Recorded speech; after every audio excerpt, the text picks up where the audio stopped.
Hello friends, six class जी math में अॼु असां वटि टॉपिक आहे animal and plant cells means जानवरनि ऐं ॿूटनि जा जीव घरड़ा।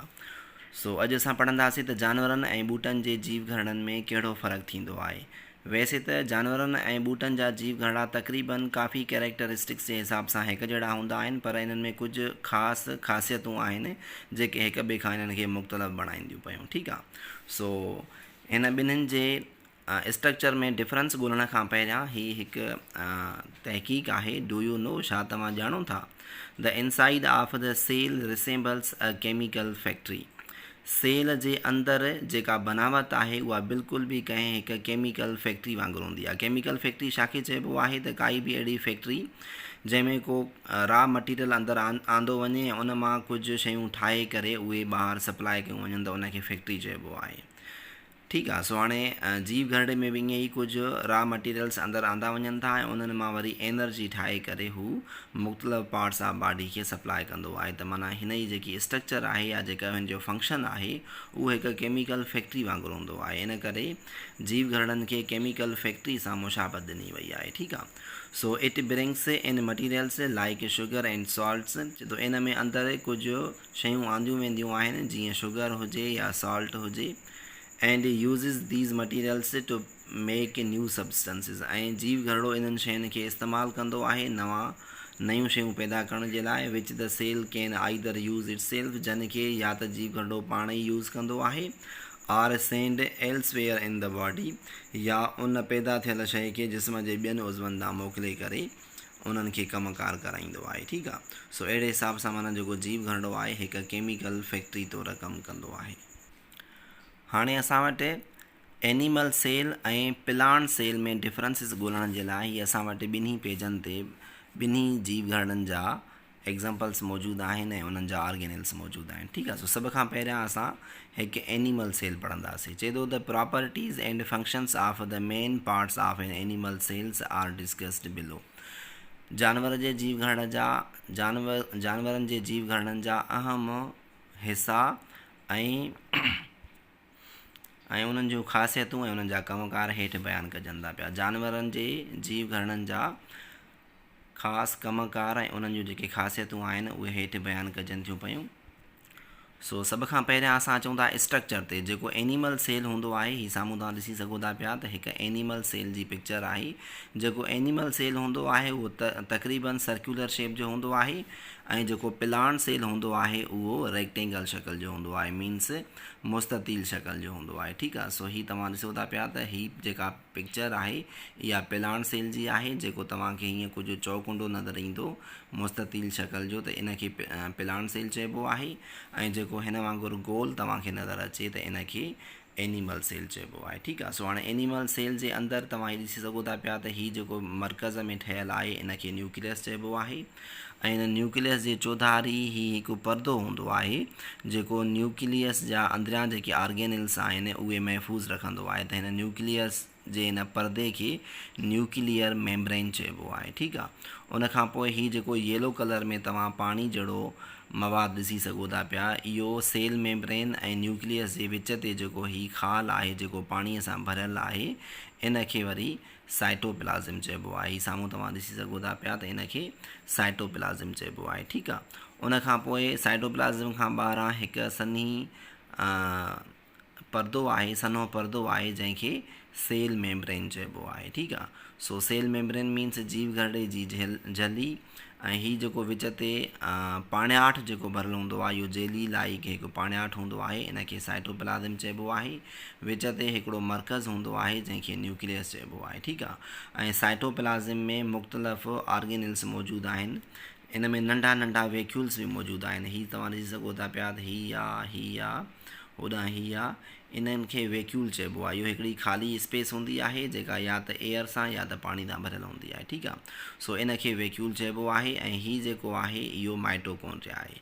हीअ जस्ट मां हिन टाइम तव्हांखे हिननि जो थोरी डेमॉन्स्ट्रेशन करायां पियो, बाक़ी हाणे हिननि खे असां डिटेल सां पढ़ंदासीं। ठीकु आहे। सो सभ खां पहिरियां असां वटि इहा ख़बर हुजणु घुरिजे त जानवर जे जीव घरड़े में टे पार्ट्स आहिनि। जानवर जे जीव घरड़े में टे पार्ट्स थींदा आहिनि। हिक खे चइबो आहे सेल मेम्ब्रेन, ही ॿाहिरां जेका झली आहे इन खे चइबो आहे सेल मेम्ब्रेन, ऐं नंबर ॿियो जेको आहे साइटोप्लाज़म, ऐं नंबर टियों जेको आहे न्यूक्लियस। सो जानवर जे जीव घरड़े जा टे हिसा आहिनि। ही नंबर 1 आहे सेल मेम्ब्रेन, ही साइटोप्लाज़म नंबर 2, ऐं ही जेको न्यूक्लियस आहे नंबर 3। ये टे पार्ट्स आहिनि जानवर जे जीव घरड़े जा। ऐं जीव घरड़ो छाजो ठहियलु हूंदो आहे? जीव घरड़ो ठहियलु हूंदो आहे प्रोटोप्लाज़म जो। कॾहिं बि तव्हां वटि कंहिं MCQs में सवाल अची वञे त जीव घरड़ो छाजो ठहियलु हूंदो आहे, सो उते जवाबु ॾियणो आहे त जीव घरड़ो पाण प्रोटोप्लाज़म जो ठहियलु हूंदो आहे। ठीकु आहे। सो उन में ही उज़वा हूंदा आहिनि या पार्ट्स हूंदा आहिनि, सेल मेम्ब्रेन, साइटोप्लाज़म ऐं न्यूक्लियस। सो हाणे सभ खां पहिरियां असां क्लियर कंदासीं त सेल मेम्ब्रेन छाखे चइबो आहे। It is a thin partially permeable layer around the cell. इहा हिकु सन्ही पार्शली परमिएबल। हाणे हिन लफ़्ज़ खे चङी तरह तव्हां सम्झण जी कोशिशि कजो त पार्शली परमिएबल मीन्स इजाज़त ॾींदड़, ऐं पार्शली मीन्स कुझु शयुनि खे, पार्शली मीन्स कुझु हद ताईं ही इजाज़त ॾींदी आहे। इजाज़त कंहिंखे ॾींदी? जेके बि शयूं जीव घरड़े खां ॿाहिरां जीव घरड़े में अंदरि दाख़िल थियणु अचनि, उन्हनि मां कुझु शयुनि खे ही अंदरि अचण जी इजाज़त ॾींदी आहे ही जीव घरड़े जी जेका झली आहे, जंहिंखे असां सेल मेम्ब्रेन चवंदा पिया। इहा सेल मेम्ब्रेन कुझु शयुनि खे अंदरि जीव घरड़े में दाख़िल थियण जी इजाज़त ॾींदी आहे, ऐं कुझु शयूं जेके जीव घरड़े लाइ नुक़सानकार हूंदियूं आहिनि उन्हनि खे अंदरि अचण जी इजाज़त न ॾींदी आहे, ॿाहिरि रोकींदी आहे। सो मीन्स हाणे जीव घरड़े जी झली हिकु अहिड़ो परदो आहे जेको अंदरि जीव घरड़े जी बनावतनि जी हिफ़ाज़त करे थो पियो। जेके शयूं जीव घरड़े जे फ़ाइदे वारियूं आहिनि उन्हनि खे अंदरि अचण जी इजाज़त ॾींदो आहे, ऐं जेके नुक़सानकार आहिनि उन्हनि खे ॿाहिरि रोकींदो आहे। सो इन करे इन खे चयो वञे थो पियो पार्शली परमिएबल मीन्स कुझु शयुनि खे इजाज़त ॾींदड़। लेयर मीन्स परदो आहे अराउंड द सेल, जीव घरड़े जे चौधारी आहे। बीइंग अ पार्शली परमिएबल चए थो कुझु हद ताईं इजाज़त ॾियण जे हिसाब सां it only allowed some substances to pass through it. इहा जीव घरड़े जी जेका झली आहे कुझु शयुनि खे, सम सब्सटेंसिस मीन्स कुझु शयुनि खे उन मंझां अंदरि दाख़िल थियण जी इजाज़त ॾींदी आहे ऐं कुझु खे न ॾींदी आहे। बट स्टॉप्स अदर, पर ॿियनि खे ॿाहिरि रोके रखंदी आहे। सो इन करे इन जी जेका फंक्शन आहे जीव घरड़े जी झली या सेल मेम्ब्रेन जेको फंक्शन आहे, हिकु त ही जीव घरड़े खे स्ट्रक्चर ॾिए थो पियो, जीव घरड़े खे शक्ल ॾिए थो पियो।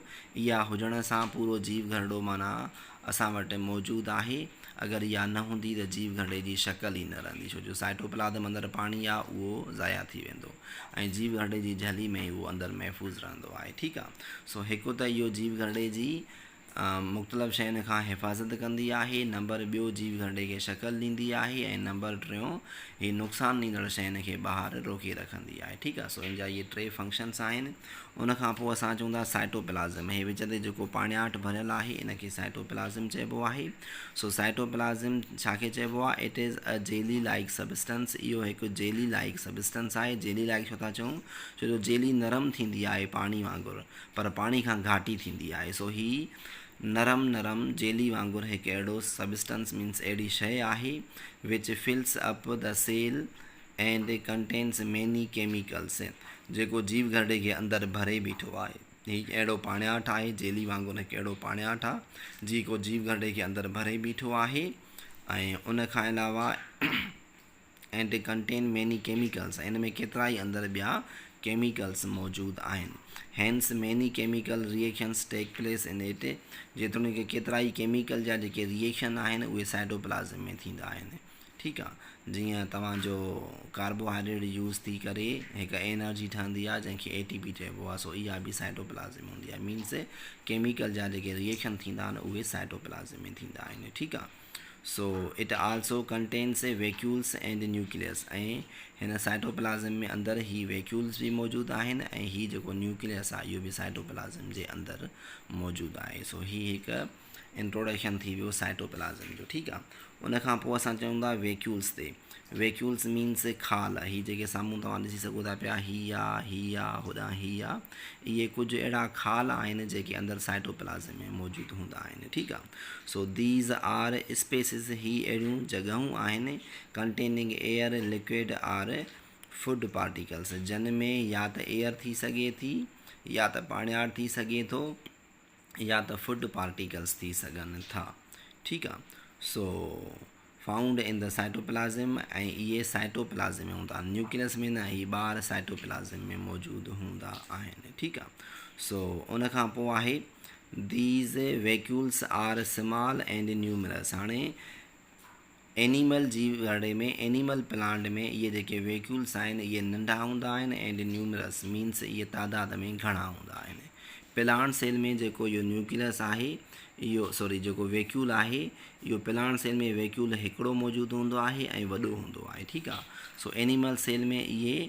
नंढा हूंदा आहिनि एंड न्यूमरस मीन्स तादाद में वधीक हूंदा आहिनि ठीकु आहे सो उन खां पोइ असां वटि आहे न्यूक्लियस न्यूक्लियस मीन्स मर्कज़ हाणे मर्कज़ जे बारे में पढ़ंदासीं हीउ जेको साम्हूं तव्हां ॾिसी सघो था पिया त इहो मर्कज़ आहे ठीकु आहे so it controls all the chemical reactions of the cells जीव घरड़े में अंदरि जेके बि फंक्शन्स थियनि था पिया केमिकल जेके बि रिएक्शन्स थियनि था पिया सभिनी ते कंट्रोल कंदो आहे न्यूक्लियस तव्हां ईअं सम्झो त जीअं जिस्म जे समूरे उज़वनि ते कंट्रोल करण वारो हिकु उज़वो आहे जंहिंखे ब्रेन चइबो आहे सो अहिड़े हिसाब सां जीव घरड़े जे समूरे फंक्शन्स ते कंट्रोल करण वारो हिकिड़ो उज़वो आहे हिकिड़ो ऑर्गेनल आहे जंहिंखे न्यूक्लियस चइबो आहे ठीकु आहे सो न्यूक्लियस माना हिकु ब्रेन जी हैसियत रखे थो पियो जीअं जिस्म में ब्रेन जी हैसियत आहे ईअं ई वरी जीव घरड़े में न्यूक्लियस जी हैसियत आहे छो जो न्यूक्लियस ई आहे जेको जीव घरड़े जा समूरा फंक्शन्स कंट्रोल में रखंदो आहे ठीकु आहे so it controls all the chemical reactions of the cells जीव घरड़े जे समूरे केमिकल रिएक्शंस खे कंट्रोल में रखण वारो न्यूक्लियस आहे इट कंटेन्स क्रोमोज़ोम्स ऐं न्यूक्लियस में अंदरि क्रोमोज़ोम्स हूंदा आहिनि हाणे ॻाल्हि कयूं पिया त क्रोमोज़ोम छाखे चइबो आहे सो क्रोमोज़ोम्स जेके आहिनि उहे थ्रीड लाइक स्ट्रक्चर्स आहिनि मीन्स धागे जहिड़ी शक्ल जा कुझु अंदरि ऑर्गेनल्स आहिनि जेके न्यूक्लियस में मौजूदु हूंदा आहिनि इन जी शक्ल जेका आहे उहा एक्स सां रिसेंबल कंदी आहे मीन्स ही एक्स शक्ल जा हूंदा आहिनि ऐं इंसाननि जे जीव घरड़े में इहे टोटल 23 पेयर्स हूंदा आहिनि तव्हां MCQ जे लाइ इहो यादि रखी छॾियो त इंसाननि जे जीव घरड़े में इहे जेके क्रोमोज़ोम्स आहिनि उहे न्यूक्लियस जे अंदरि 23 पेयर्स हूंदा आहिनि 23 पेयर्स हूंदा आहिनि पेयर्स मीन्स जोड़ा अगरि हिन खे हिकु हिकु करे पढ़ूं छो जो हीउ जोड़नि जी सूरत में हूंदा आहिनि एक्स एक्स हिकु जोड़ो वरी एक्स एक्स ॿियो जोड़ो वरी एक्स एक्स टियों जोड़ो ठीकु आहे सो इहे माना जोड़नि जी सूरत में हूंदा आहिनि ऐं 23 जोड़ा आहिनि ऐं अगरि इन्हनि खे हिकु हिकु करे पढ़ूं त टोटल इंसान जे जीव घरड़े जे अंदरि 46 क्रोमोज़ोम्स हूंदा आहिनि ऐं क्रोमोज़ोम्स में DNA हूंदो आहे जेको वालदेन जो ख़ासियतूं औलाद ॾे मुंतक़िल कंदो आहे ठीकु आहे सो उहो हिकु डिघो टॉपिक आहे असां बाद में खणंदासीं फ़िलहालु असां पढ़ूं पिया त न्यूक्लियस छाखे चइबो आहे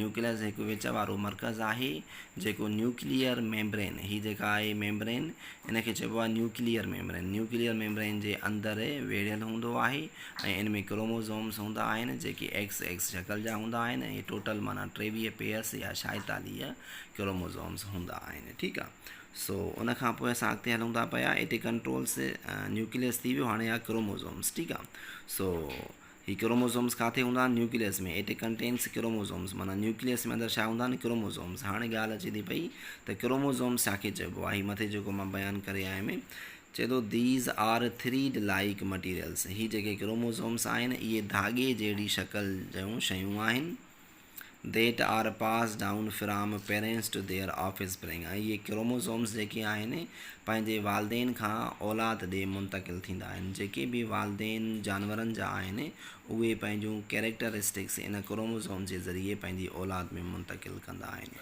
सो वालदेन जो उहे कहिड़ियूं कैरेक्टरिस्टिक्स आहिनि जेके औलाद ॾे मुंतक़िल थींदियूं आहिनि जीअं वालदेन जो क़दु अगरि वालदेन क़द जा ड्रिघा हूंदा त औलाद बि क़द जी ड्रिघी हूंदी अगरि वालदेन क़द जा नंढा हूंदा त औलाद बि क़द जी नंढी हूंदी पहिरीं ख़ासियत इहा नंबर ॿियो अगरि वालदेन जो कलर भूरो आहे त औलाद जो कलर बि भूरो थींदो अगरि वालदेन कलर में सांवला आहिनि त औलाद बि कलर में सांवली थींदी ठीकु आहे उन खां पोइ काफ़ी ख़ासियतूं आहिनि जेके वालदेन खां औलाद ॾे मुंतक़िल थींदियूं आहिनि जीअं अखियुनि जी बनावट चपनि जी बनावट नक जी बनावट कननि जी बनावट चमड़ीअ जो रंग वारनि जो रंग अखियुनि जो रंग इहे सभु शयूं अहिड़ियूं शयूं आहिनि जेके